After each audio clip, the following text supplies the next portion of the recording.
Have you ever heard that communication is the key to a successful relationship?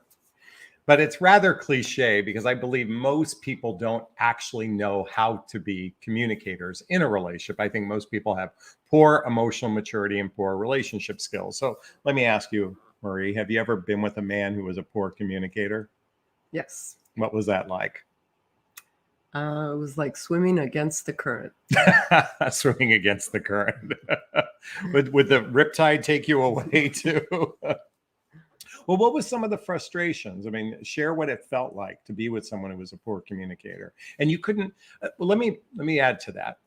When you could not express how you feel and it wasn't received, how did that feel? Well, I think the worst thing is not feeling like you're being heard. That's what I mean, like swimming against the current, because it was always a struggle to try and be, understand and be understood. Yeah. Well, it's interesting because I found from the moment I met you, or at least physically met you, I felt like you're an excellent communicator. I mean, you were really good at expressing yourself. And how did you learn that skill? Well, first of all, I didn't know I was that. Okay. And clearly with you, you're receptive. It's a lot easier to communicate with. Oh, okay. So did you actually notice that in the beginning? I mean, Yeah. did you know, not to suggest I'm not receptive, but could you tell I was receptive? Well, you wanted to unpack everything. Okay. All right. So what's interesting is a couple things I want to share today is Marie and I had something. We just came back from a trip to Florida, and we had something that happened during a party we're at where I annoyed her. And while I don't want to get into the particulars of what happened because that's really irrelevant, but we were in a situation where you pulled me aside and we had a conversation about something that annoyed you. And in that moment, we kind of had a difference of opinion. It wasn't going very well. Okay. And I said, let's drop this and pick it up later because I didn't want it to spoil the party. And what I appreciated is, and I wasn't like a command, let's drop it. I'm like, let's just enjoy the party and revisit this. And you did. You didn't harbor a grudge. We kind of got back, even though we were like at two ends of the football field, we kind of got back close to the middle for the benefit of the people that we're at the party with, and certainly for ourselves. What happened the next morning was you wanted to talk about it.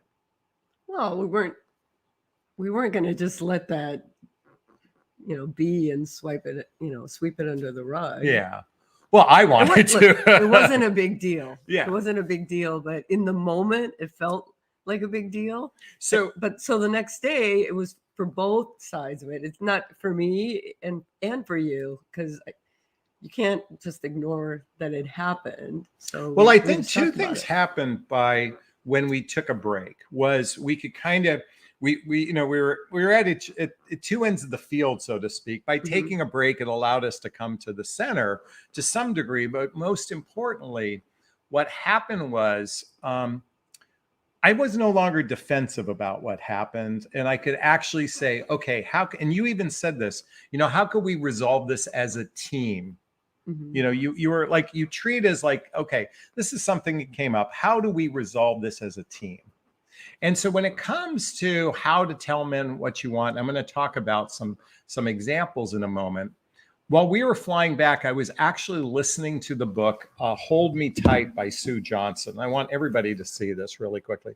Hold Me Tight by Sue Johnson. By the way, in the description below are my book recommendations, so you can get a copy of this book.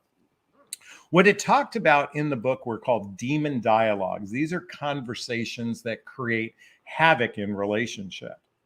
And also in the book, and again, here's a copy of the book, Hold Me Tight. It talks about attachment styles, and it talks about ways to resolve communication issues. And I know I said this in the beginning, you really are great at communicating. And again, I'm always fascinated because I think, what's your secret? Because you're good at bringing stuff up. So do you have any insights for everyone watching, how you think you navigate communication? Well, he's putting me on the spot. No, I just try and think of how I would like someone to communicate with me when Mm. something is not right. Okay. And I just, that's all I do, really. It's like, okay, if the shoe was the other way around, Yeah. how would I want to How deal would with you it? want to receive it? Yeah. So, okay. So now, mind you, you said something, you have a receptive person in me. So that certainly helps. Of I think course. it's difficult for many of you that find yourself in dynamics where it's not a receptive person. I'm going to give you some tips in a few minutes of how to navigate those conversations. But most importantly, I learned something a long time ago. You can be right or you could be happy. Mm. And I think one of the things you do is you don't approach a problem with I'm right and you're wrong. No, because there's always everybody has something to contribute to the problem and the solution. Oh, so in fact, when you talked to me the next morning, one of the things I really appreciated was you took ownership for your being annoyed.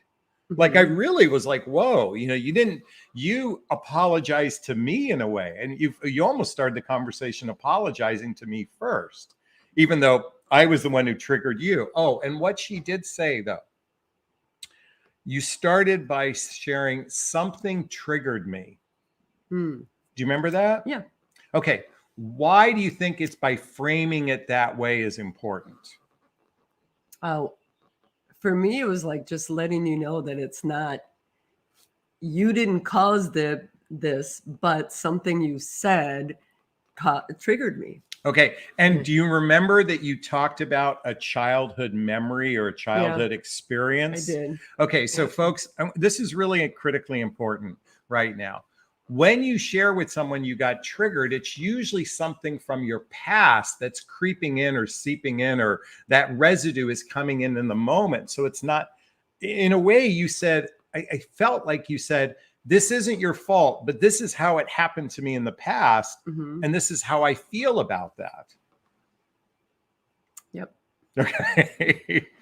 By the way, folks, when people think I interrupt her at times, it's sometimes I just know you're not going to say anything more, even though it may look like you're going to, like you look like you almost were going to say something more No, and you didn't. I have to process things. Sometimes I pause and think. Okay. So it's, and he can talk and talk and talk, and I have to think about what I'm going to say to.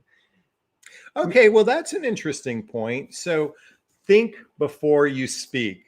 Did you ever teach your children that? Think before you act, I think hope before I you speak. did. I think in relationships, oftentimes people blurt things out without actually thinking about what they're saying.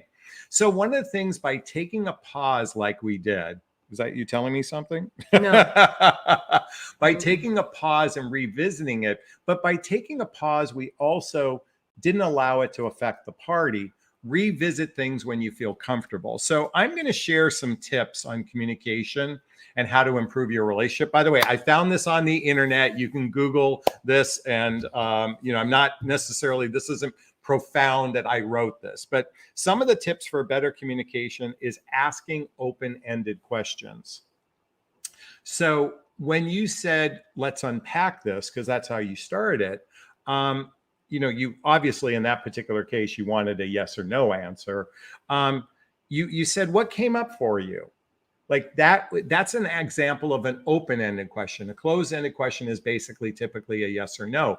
By saying what you said, what came up for you last night, it allowed me to share from my perspective. Mm-hmm. Do you remember that? Not exactly. I already let that go. Okay. Oh, by the way, I surprised you we were going to talk about this. But so first off, always ask open-ended questions. And I think one of the questions that men resist, and yet I think it's important to ask men these questions, is feeling questions, or what came up for you when this happened? What came up for you? And allow them to express how they felt. Now, I know this is challenging because many people get defensive right off the bat. This is something you have to practice, something called nonviolent communication. And you might want to check out the book. I'm going to reach over here and grab it. The book is called Nonviolent Communication by Marshall Rosenberg. Do you remember Marcy and I were talking about this? Yes. Okay. This is a great book to learn It's the reason why it's called nonviolent is when we approach a conversation from a combative place, it feels rather violent. So coming at it from a place of love, oh, that's I it. did say that. Yeah. What did you say? I said that I'm good. I want to discuss this in a loving way. I remember that you Yeah. wanted to discuss this in a loving way. That was a great primer to start the conversation. A couple other things to notice is pick up on nonverbal cues, people's facial reactions. Most people think, it's funny, in the dating realm, everybody thinks that texting is a form of communication. Do you realize that 90% of communication is nonverbal? It's all there. It's your pheromones, it's your facial gestures, it's your hand movements and stuff like that. That's real communication. That's why a lot of people think, oh my God, I talk to them all the time. Yeah, texting is not real communication. It's just providing information to one another. A couple of other things to think, folks, ladies and men, don't try to read the other person's mind. No. I think oftentimes when communication is we project on what the other person is going to say, or we project how they're going to react, that's a no-no. Don't try to read it. Wait, what did I say? Don't try to read their mind. Allow a person to express how they feel. And remember, somebody's truth isn't the truth. It's just the truth for them. Okay. A couple other things. Set aside time to talk. That's what we did. We set aside time. Remember, a conversation is a two-way street, two-lane street. It's two people, communicating with one another. And then tell them what you need from them. But more importantly, like Marie started, I want to have a loving conversation. That's this way you disarm everything. These are just some simple tips to improve communication in a relationship. Do you have anything to say? No. Did it work between us? I think so. Yeah, we got over it. The other thing is you have to pick. Also, I think sometimes you have to pick your battles. Yeah, I agree about picking the battles, but sometimes it's not one thing that upsets the other person. Yeah. Sometimes it may be a bunch of little things that then start piling up. And then that's when you just go, okay, I'm upset. Now, one thing we've done since the very beginning of our relationship is I don't think we've allowed anything to sweep under the rug. If something comes up, we deal with it right away, even the little things. Yeah. Right. Except for that evening. Well, no, but I mean, when I say right away, we did it within 12 hours. It wasn't like, true. I mean, if it happened at 6 p.m, we talked about it at 7 a.m. Yeah, well, and a couple of glasses of wine did not help. Yes. And actually, that's another good point. Yeah. Some of the most contentious aspects of a relationship happens through the consumption of alcohol when you're in a completely different state of consciousness at that point. I don't recommend trying to resolve issues when there's alcohol involved. No. But more importantly, set aside time to have discussions. Now, this is how to tell a man what you want from him. I want to go on to share a couple more things, and then we're going to take questions in a moment. Ladies, first and foremost, if you have something you want to talk about with a man, it doesn't have to be a disagreement. It could be, where's this relationship going? It could be, other facets of the relationship. Most importantly, decide what you actually want. I'm saying this almost laughingly, but I think you listen to enough of my conversations with clients. One of the number one issues I've noticed with women is an absolute lack of clarity when it comes to what do you really want in the form of a relationship. It's interesting. Women go through my proprietary coaching program. By the way, there's a link below to get a discovery call with me to see if working with a coach is right for you. One of the things I notice so often, they go through this proprietary coaching program, and do you know what they say every single time? Can you guess?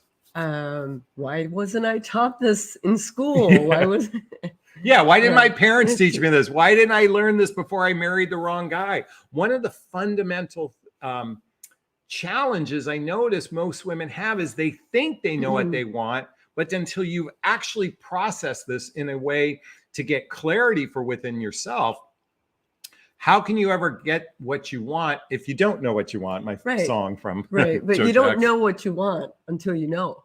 Well, okay. I think most women and men know what they don't want. Yeah. Do you remember what your dating profile used to say? About You wrote down things you didn't want.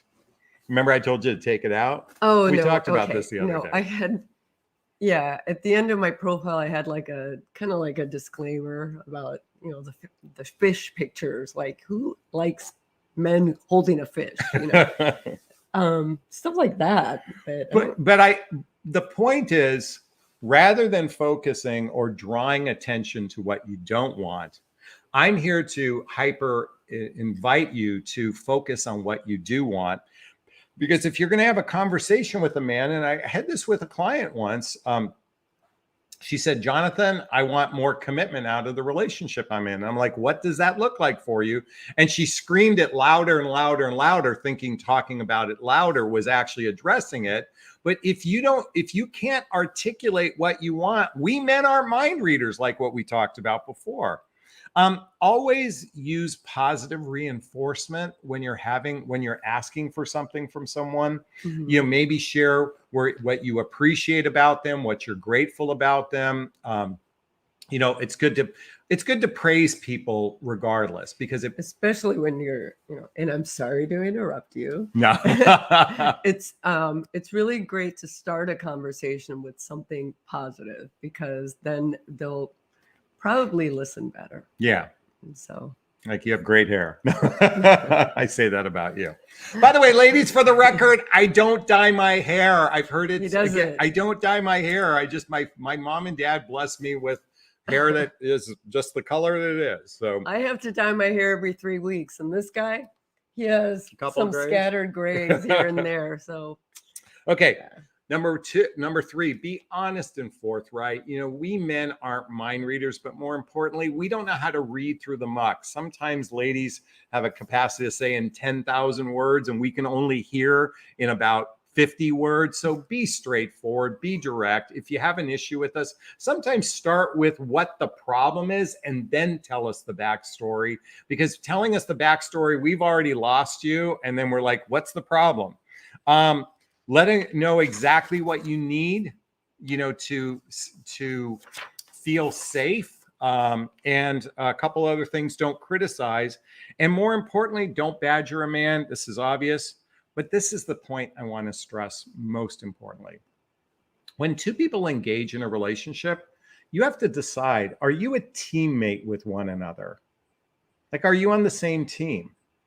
When you want to express something, start like when you said, I want to share something in a loving way, or we're both a team in this and I want to resolve this, or I want to get to some conclusion as a team. It's not my point of view is right. It's not your point of view is right. It's the we that matters most. You agree? Yeah. Okay. All right. Well, I wanted to quickly talk about how to tell a man what you want from him. I hope I gave you some tips. I hope we gave you some tips. I know Marie is a master at this. So today, if you have questions on how to bring something up, write the word question, then post the question. Let's test Marie's skill on how to bring things up. I know I just caught you off guard. Totally. We're going to do it together. By the way, if you have a question, write the word question, post the question thereafter, or you can purchase a super sticker, super chat. All of the monies from the super sticker, super chat goes to a scholarship fund in the name of my son, Connor Asley. That's him in his little Woody outfit there.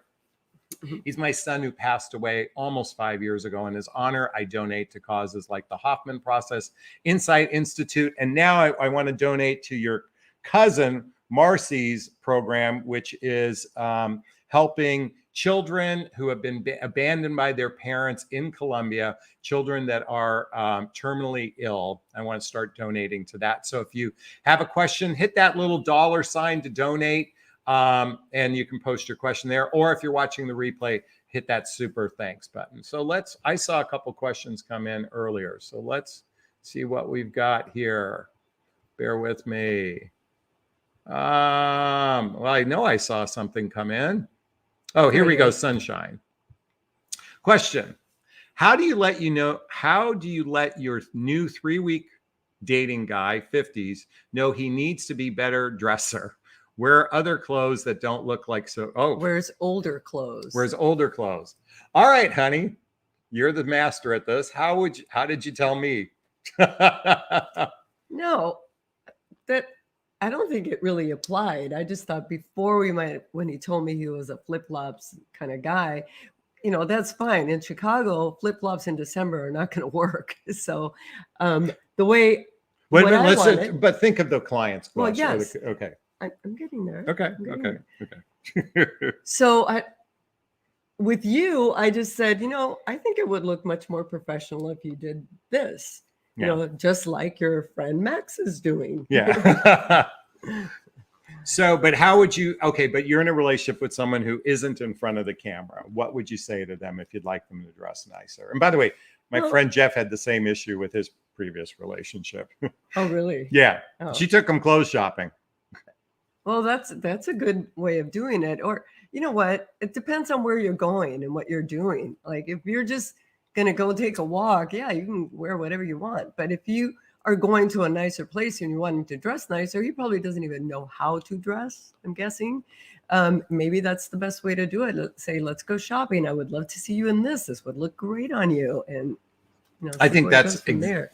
I think that's probably the least confrontational way. I'd Mhm. love to see you in this. I think you'd look great in this. Yeah. Now, if you get pushback from someone, if they get resistance, if they get confrontational with you, folks, you have to decide, like that could be a red flag. If someone confronts you for making a simple request that actually could enhance their life, then you really have to evaluate. And I know it's only 3 weeks with this person. But have a conversation about it. The whole point is, look at folks, I wrote a book. It's called What the Heck is Self-Love Anyway? A Journey of Personal Development, Self-Help, and Spiritual Work. By the way, the copy of the book is below. Chapter 1, speak your truth. Just do it in a kind way. It's okay to say, hey, look, can I just be candid with you? I like a sharp-dressed man. I think that's an okay thing to say. Yeah. I like a sharp-dressed man. I like men But who like this. You don't want to make them feel, I mean, if you're attracted to him, that's why you're dating him. You don't want him to feel less than, or that you No, I just meant it in the context of, okay, yes, you're right. That does sound like a comparison or whatnot. So that is comparing them to someone else that makes them potentially feel less than. So you might start by asking them about their wardrobe. I think there's nothing wrong with that. No, I don't think. Ask them, how do you make the choices of the clothes you wear? Most guys, here's the bottom line. If he likes you, he's going to want to make you happy. You Would could you also agree? be looking at magazines or going through a that's a good website point. and say, oh my gosh, look at this. I think that would be great for you. I'd love to see you in that. Okay. Well, let's Okay. move on from All this. right. All right. Let's Thank keep going. you. Thank you. Let's keep going. Let's keep swimming. Question from Sammy. Question. I friend zoned somebody a couple months ago, but we've been in contact the whole time and we're going to see an art exhibit this weekend. I still like them. How should I go about it? Well, you're in the friend zone, so you guys are friends, Okay, I've observed when men put women in the friend zone, that means I'm just not that into you. Mhm. When a woman puts a man in the friend zone, it means I don't want to have sex with you. Could be yet. Okay. Or it's I don't want to have sex with you, but I want to take advantage of you as much as I can. I'm not saying that happens every single time, but I do believe, and I've heard from many men who feel a sense of frustration when they're in the friend zone. Men who are in the friend zone are trying to get their way out of the friend zone. So what they sometimes do is overgive in the relationship, and the woman is going, I like receiving, so that's great. I don't think that's a very fair thing to do to someone. If someone genuinely likes you and wants to explore a relationship with you, and that's not what you want, then I think it's best to disengage. Or talk about it before you go on to this art gallery. Or, and at least if nothing else, split all the costs, because that is what you would do with a friend. Even if they're insistent, I would insist on splitting all the costs. So, all right. Thanks so much for that, Sammy.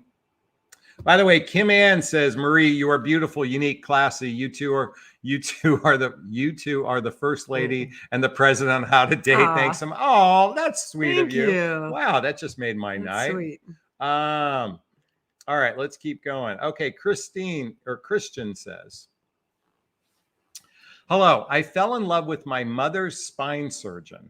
Ooh. He's leaving his office May 31st. He doesn't know how I feel. How should I go about this? Wow. Okay. First off, is he married? Okay. You may want to find out, is he married? You know, your ex-husband was a doctor. So you fell in love. Does that mean that you've seen him several times? That's another thing. He doesn't know how I feel.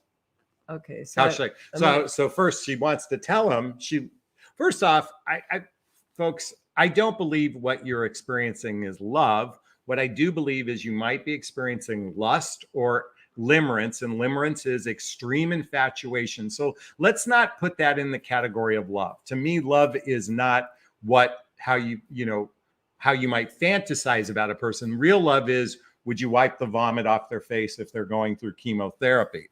And keep in mind, real love is when two people love each other, not one person is infatuated with someone. So how would you go about telling? First, I'd want to find out if he's married. Oh, yeah, that would be number one. You were married to a doctor, right? Yeah. So how would you feel if and by the way, a lot of patients, it happens a lot. There's what's known as transference, is that authority figure. And certainly there's a status associated with doctors, and certainly we just might be Dr. Dreamy. Okay, Dr. Dreamy. Okay, so how do you tell him? Maybe just saying, I would say, would you like to go out for coffee sometime? Or wasn't someone said that if you would like to go out for coffee with me, I wouldn't say no. Or if you would invite me to coffee, I would say yes. I don't like say I wouldn't say no. Oh, okay. If you invited me for coffee, I'd say yes. Okay. But then you have to be willing to accept that this might be an incredibly uncomfortable thing for him, that might not be appropriate for him. He might have a girlfriend. So you have to be willing to accept that however you initiate, and you might just simply do what Marie just said. If the answer is no, here's the thing: for your emotional well-being, you have to let go of any attachment to the outcome. Yeah. One of the things Buddha talks about is all suffering comes from attachment to an outcome. That's just paraphrasing what Buddha says. I think one of the things most humans suffer from is an attachment to an outcome, and then they create unnecessary suffering in their life. So my invitation from you is recognize that this isn't most likely real love, because real love is when two people are engaged in the process. You're experiencing infatuation, and you have to recognize that if he doesn't feel the same way for you, it's moving on. Yeah.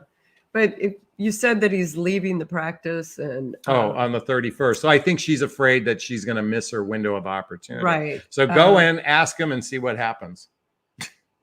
Yeah. Depends on how much you really want to do this. You have to. Well, I think nothing ventured, nothing gained. Yeah. So, okay. Zen Gal says, I'm still struggling with my guy being friends with his ex. No kids involved, but they share musical songwriting together, and they phone and text weekly. Any tips? So, do you have a tip? No, I don't. I'm just thinking about that because I don't have that problem. You don't have that problem. We both are friendly with people that are, with our ex-spouses, we're friendly to one another. We are friendly with our previous ex-relationship. You're friendly. One of your oldest dear friends is your first boyfriend that you ever had. We don't have any issues with it because we trust each other. Well, yes, that's correct. But I also think that you have to work on your own insecurities. Is there something going on that really makes you feel uncomfortable, and ask yourself why? That's what I would So do. they share something in common that probably she doesn't share in common with him. So that can be a little, for lack of a better word, intimidating. But he's not with her, he's with you. You know, I once okay. I once dated a woman. This was back in right after my divorce, and she was drop dead gorgeous, made $1 million a year, very successful. I mean, guys would oodle on her and Google and oodle, or whatever that's called. I mean, they would drool over her. Okay. Right. And I would get, not boyfriends, but just she got a lot of attention. And my attitude was, I'm the one going home with her at night. I could have acted jealous, or I could have said, I'm the one in relationship with this person. If your relationship is built on trust and commitment, let me say those two words again. Trust isn't just about fidelity. Trust is, does this person have my best interest at heart? Is this person conscientious?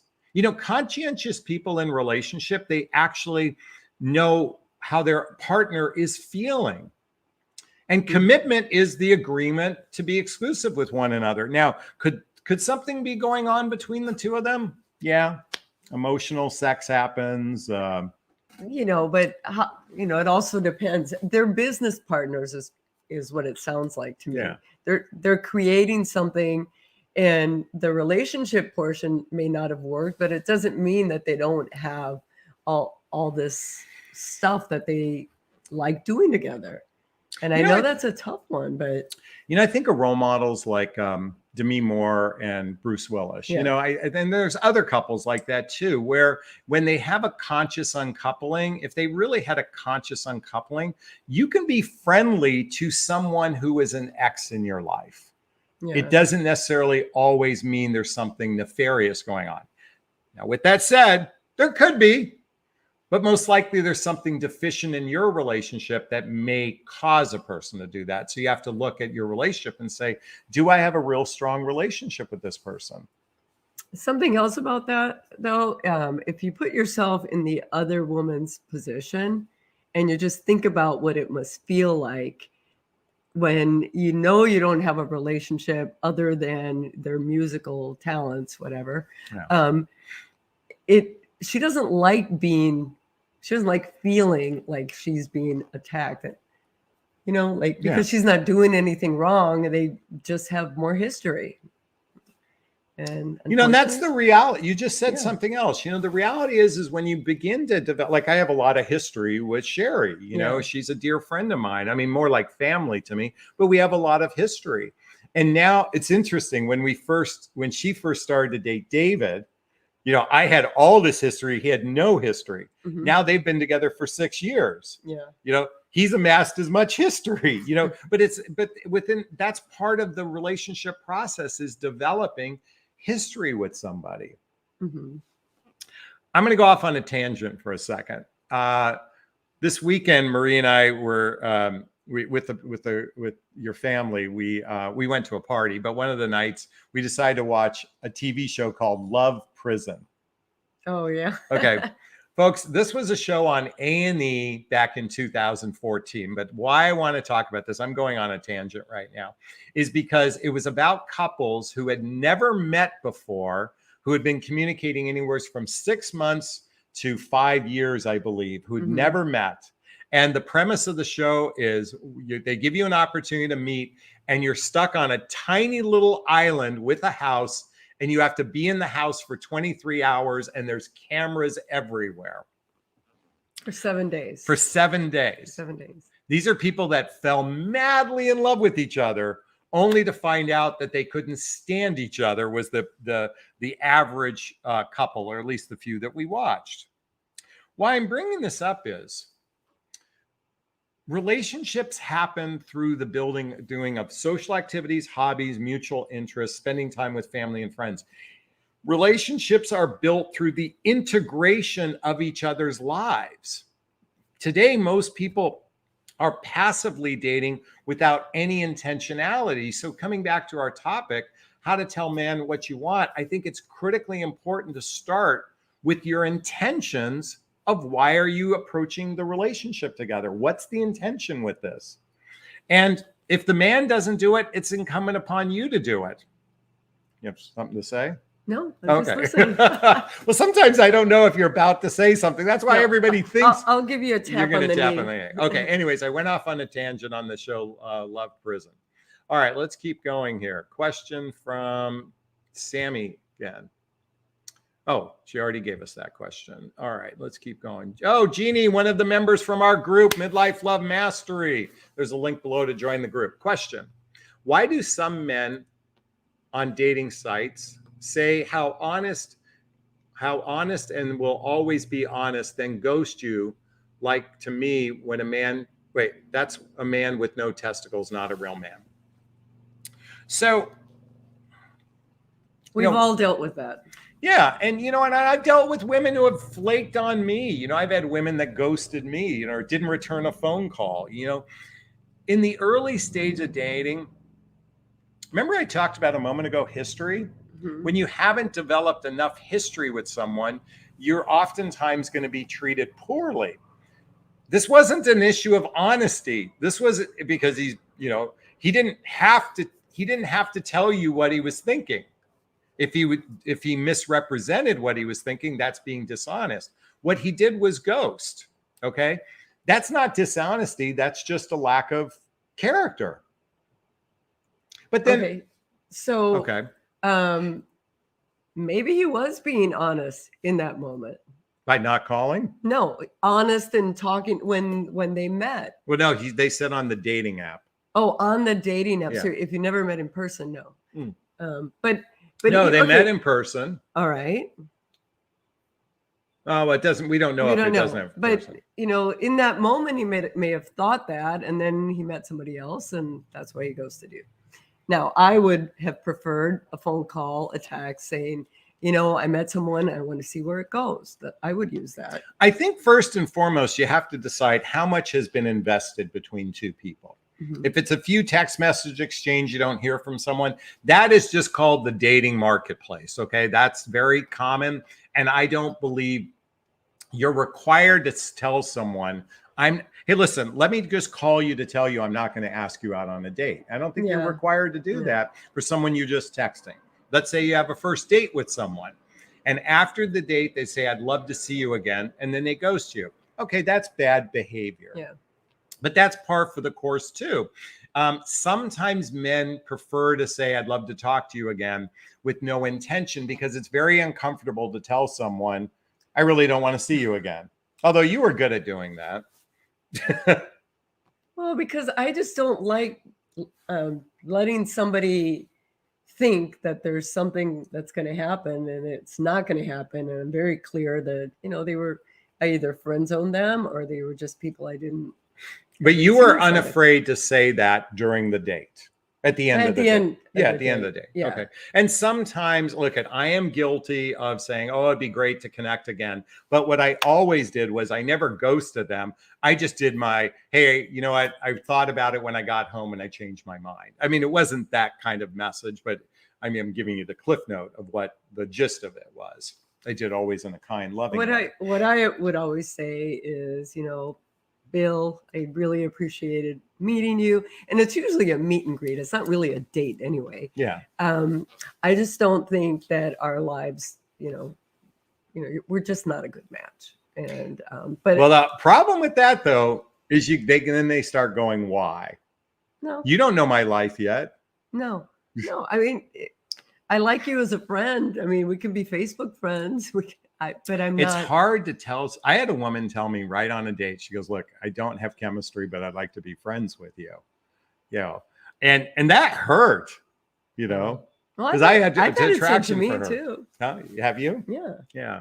So here's the thing. My point is, Genie, this is why it's called dating. It's not courting, it's dating. Dating is a process of getting to know people. And when we're in environments where we have access to so many people now through our devices, this is just kind of par for the course. So anyway, thanks so much for that question. By the way, we had a question come in that I copied. I want to read this to everyone. Someone wrote into my email or to my website.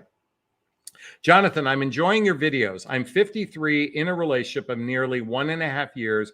We both have children under 18 years old. Things are going good, and we've been talking about marriage. Relationship coaches say it's not okay for the man to move into a female's house. They say he should have his house, and if he doesn't, it's not okay. And a house he should organize. I don't understand that. Or sell up or get together. It seems, by the way, the gist is she's asking a question about, should a man move into a woman's house if she's the one who owns a home and he doesn't? Every relationship is different. Yeah. I know someone that they kept separate houses for the kids to go home to their house. So that's called living together apart. When you're raising children, I'm sorry, I cut you off. Well, because when the children were there, they just wanted to be with their mom. So she would be at her house with her children. And then when she didn't have the kids, she would be at her partner's house. I think so. Well, okay. I recognize that. I'm a big proponent of people integrating their lives to know if they're a good fit for one another.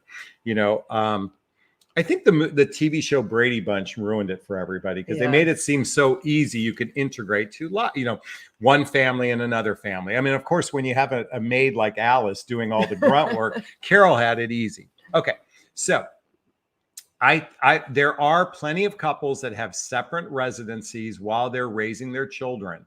However, if you are talking marriage, then it's time to integrate your children into each other's lives on some level.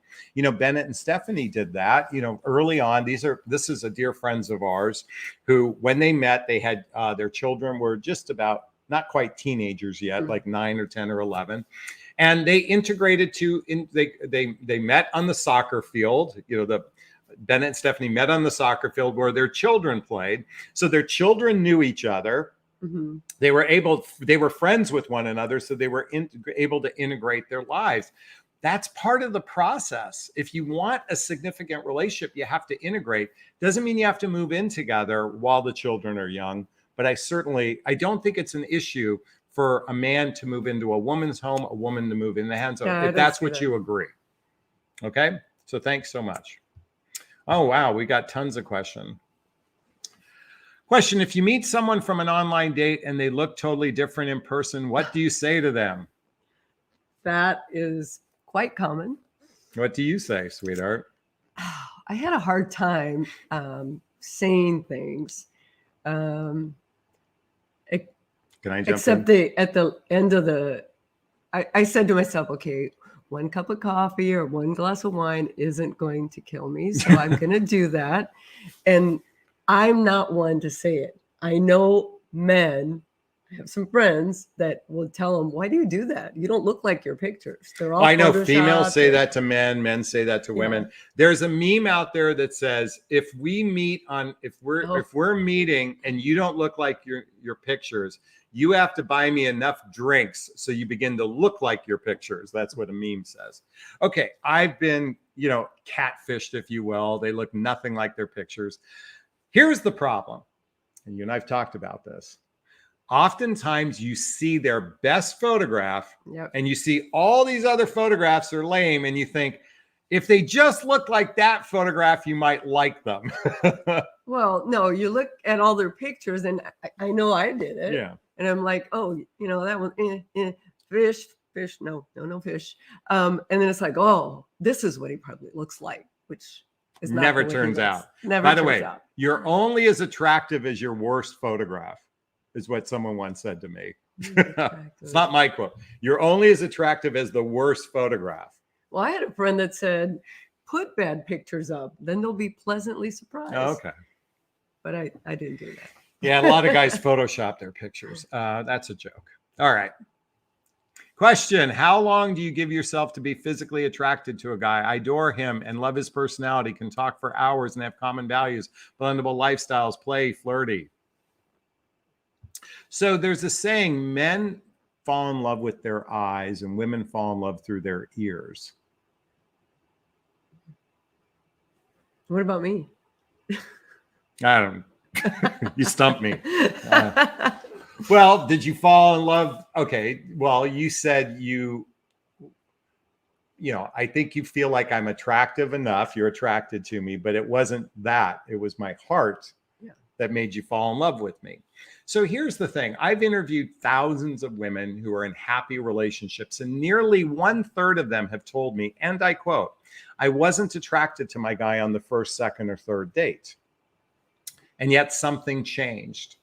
What I do believe they were experiencing was not physical chemistry, but they were feeling emotional chemistry. And what it seems like to me, Sunshine, is that you're experiencing emotional chemistry with him. That's a great place to start, because the reality is we all age, we change as we grow older. It's not what matters most is character, conscientiousness, fun and play, kindness, intentionality, which it seems like you have. I mean, so long as he doesn't have missing teeth and a beer gut the size of Texas, and not that there's anything wrong with that, then, as long as you're not grossed out by the idea of kissing him, then I would say give it a shot. Wanda writes, question to Marie, how will my guy friend start acting if he wants more than friends and he already calls each day 2 or 3 times? Okay, I think the question is, how do you think a man would react? He calls all the time, but she wants to put him in the friend zone. How do you think guys respond to that? I think some guys end up in the friend zone just because they don't communicate. They don't communicate what it is that. No, but that's not the question. How do you think a man would, and this is really a question for me. Okay. How do you think a guy would feel if he's been put in the friend zone? Fucking sucks. I mean, it sucks being put in the friend zone. If a man likes you and you put him in the friend zone, that sucks. That's how he's going to feel. So that's my 2 cents on that one, Wanda. All right. Let's see what Nadia says. Or whatever. Miss Craft. Met someone online and he said he wants to take it slow. Then 2 weeks later, he wants to be together and shut off dating apps. I took it as some other woman must have said no. Am I right? Hey, I think you're just creating a story in your mind. If he wants to get off dating apps, how about meeting in person? If it's just No, they met. Then 2 weeks later, met. no, they met online. He said she met someone on. Okay. Let's first off, folks, we have to differentiate. Is this a person that you've been communicating for 2 weeks, or you've physically known each other 2 weeks? So let me respond to this one. First off, when a man says he wants to take it slow, it usually means, I don't know if I like you yet. Okay, that's what that means. I don't know if I like you yet. I don't want to make a promise I can't keep. Okay. However, when a man wants to take you off, wants to be exclusive with you, that can mean most of the time he wants to only invest time in you. Now, some men are controlling. They want to take you off the marketplace, and yet they're dating multiple people. That could be happening as well. The reality is, folks, just like this love prison I talked about a moment ago, the best way to get to know someone is through an incubator. And what I mean to say is spending a lot of time together in a relatively short period of time. That's how you get to know someone. People today have this casual dating going on for months and months at a time, and they barely know the other person. How do you get to know another person? Radical honesty, laying your cards on the table, and the rules of engagement. And the rules of engagement are your standards, what it is you want, expressing what you want, and see if the other person wants it. That was a rant, by the way. Yeah. Okay. All right. Thank you for your question. Oh, going back to Genie, who said he was a good father, and no, they didn't meet. Okay. So again, when it's someone you haven't met, you've only communicated a few times, going back to Genie's question, let me just say this. There's not much of an obligation you have until you actually begin a relationship with someone. Folks, cyber relationships do not count. Don't fall into the fantasy of that. The other thing is if they want to take you off the market, is he really going to be off the market? You guys haven't met. You don't know. I would not take my dating profile down unless I knew that this was going to be a relationship that I really want to explore. I would agree.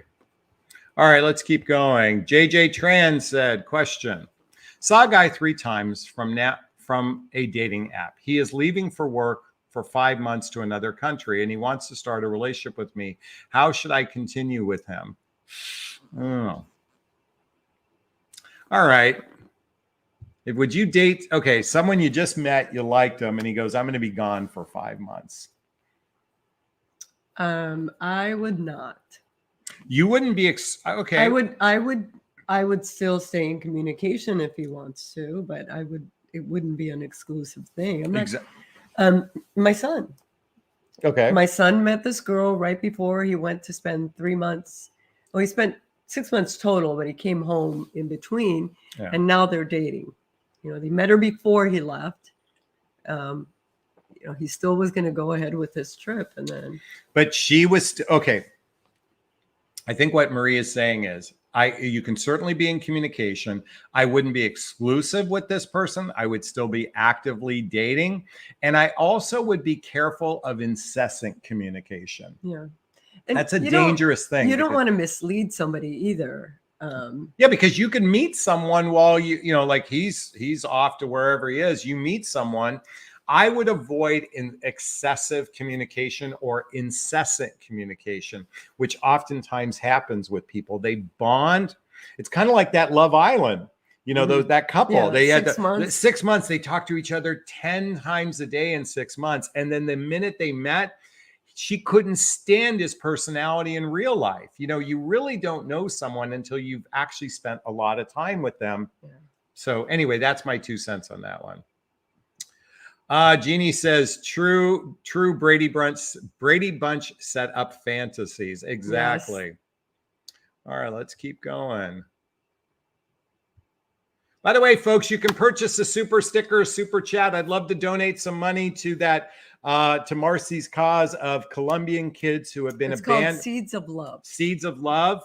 Yeah. And it's about children who have been abandoned by their parents who have terminal illness. So it's a small operation, but this woman that runs this orphanage does a great job, and she keeps the kids until, you know, and mothers them until they pass. And it's really sad.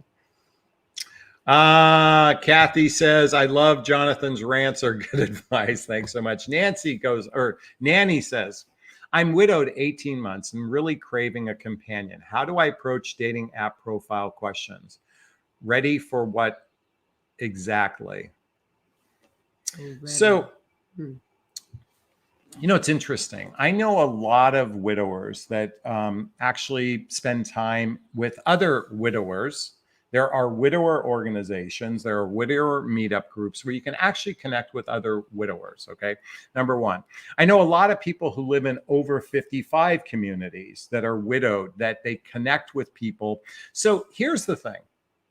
We are living in a strange dilemma because in the next 10 years, over 70% of relationships will happen through an online connection.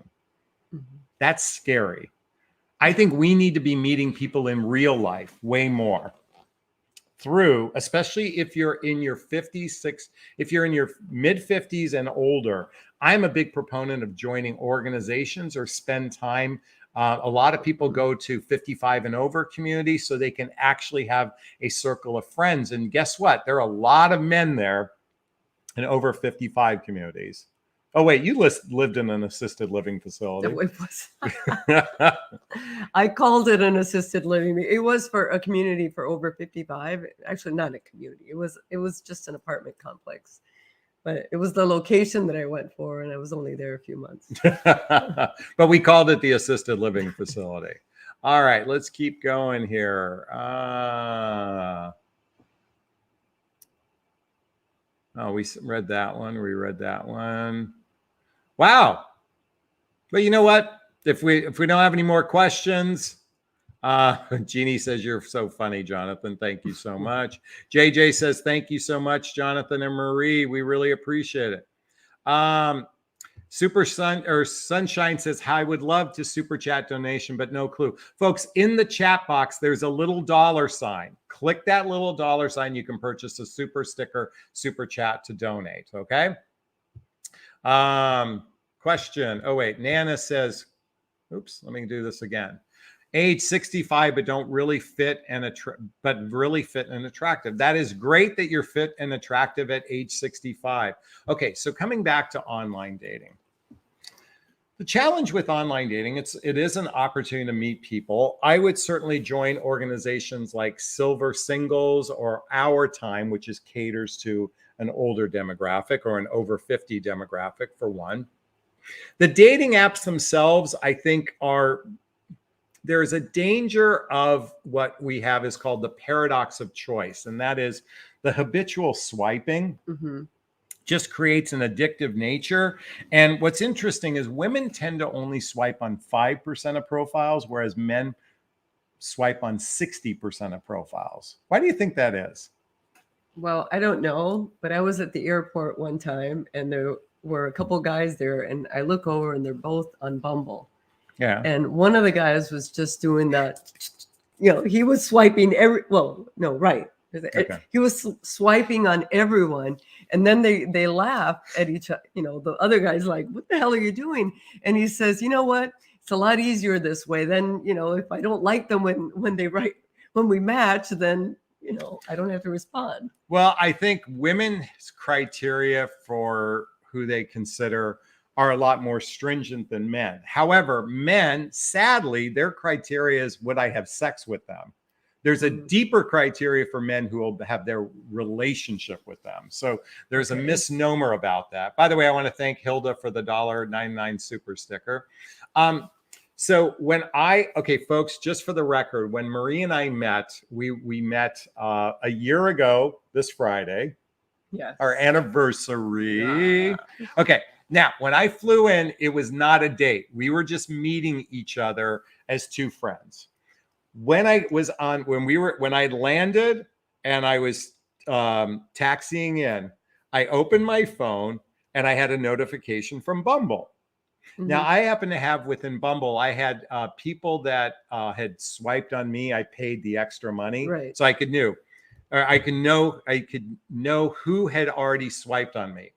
I hadn't even got off of the plane. But you were fresh meat. I was fresh meat. I had like 30 likes and I hadn't even gotten off the plane. There were some cute ones. Thank God I met you a few hours later. Anyway, but it's interesting. Like I literally hadn't been there but 15 minutes because I was fresh meat. Like when I came to LA, it was the same thing. Oh, really? And then you had how when you're looking at them, you run out of people because you've already looked at them that day. Yeah. Right. So when you come to a new place, it's like you're new to everybody and everybody's new to you. Yeah, you're fresh meat. All right. Well, anyways, thanks for that question. Or you didn't have a question. We were just talking. Okay, this will be our last one for the evening. Really quickly, I want to say hi to Weejin. Congratulations on getting married. Okay. Question from Evelyn. Had a first date with a guy. He texted that he had a great date. I echoed that and said, can't wait to see him again. He said, we'll chat soon. He said, I made him feel very comfortable. Okay. He said, we'll chat soon. Oh, and he never. Well, I'm going to assume he never responded, but when a guy says we'll chat soon,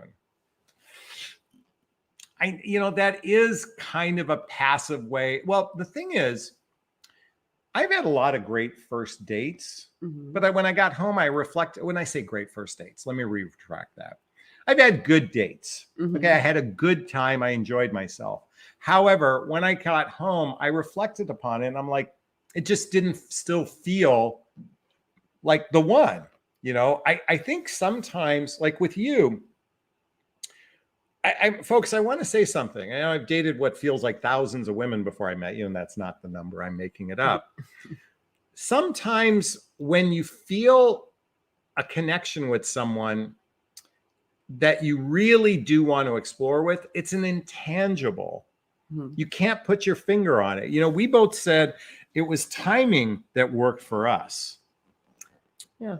But at the end of the day, sometimes it's an intangible. So you can have a good date, have a good time, go home, reflect upon it. But it's just, you didn't feel it. I'm sure you've Right. experienced Well, that. or yeah, it was fine. And then you sleep on it and are like, I don't think I want to explore anything with this person. Yeah. And sometimes it's not, there's nothing wrong with them. It's Yeah. just that I just didn't think we were a match. And it's not, it's an intangible. You can't put your finger on it. When you say we're not a match, it's like, I don't feel enough to want to explore it. And again, chemistry is a fickle thing. Sometimes you can have a good date, but it still doesn't mean you're with the right, you're with the right person. All right. I just want to give props to Weejin, who says, Jonathan, thanks to your live love education, I'm learning how to be a wife. It's brand new role for me to learn. And we're still rereading 8 Dates every Sunday sunset walk as our ritual. I'm so happy for you. Congratulations. That's awesome. All right, folks. I hope we answered your questions on how to tell a man what you want in the early part. Hope you got value from the Q&A. As I said a moment ago, we're celebrating 1 year together. I can't believe how quickly this year went by. It did. It went by really fast. And we did a lot of trips together. I mean, we traveled at least over 7 or 8 times together. We obviously moved in together. While I don't profess that we're the role models, what I can say is this. What I most appreciate about our relationship is, coming back to communication, is that we make a conscious effort to communicate the good stuff and the not good stuff. And we bring it up in the moment or near to the moment so we can unpack it. And we do it as grown-ups because we both believe we'd rather be right, or we'd rather be happy, than right. Correct. Okay. So that's my invitation for everyone. And I want to give a big props to Sunshine, who gave a $10 super sticker. Thank you both for all you do. It's helped me so much. Met a great guy thanks to you. I'm so happy to hear that. Yay. All right. Well, folks, I think this will be a great place to wrap up today. I'm going to wrap up as I always do, giving my sweetheart a big, gigantic Jonathan Bear hug. Do I get one back? Absolutely. Mwah. Love you. All right, everyone. Have a great evening. I want to give thanks to Weejin and Genie and Nanny and Mortgage Gal and Jennifer and Leaf. And let's see who else. Elena, Evelyn, Snowbird, Lexi, Christian, Leaf. I already said Leaf. Everyone, thanks so much. Have a fab evening. Bye-bye. Bye now. Bye.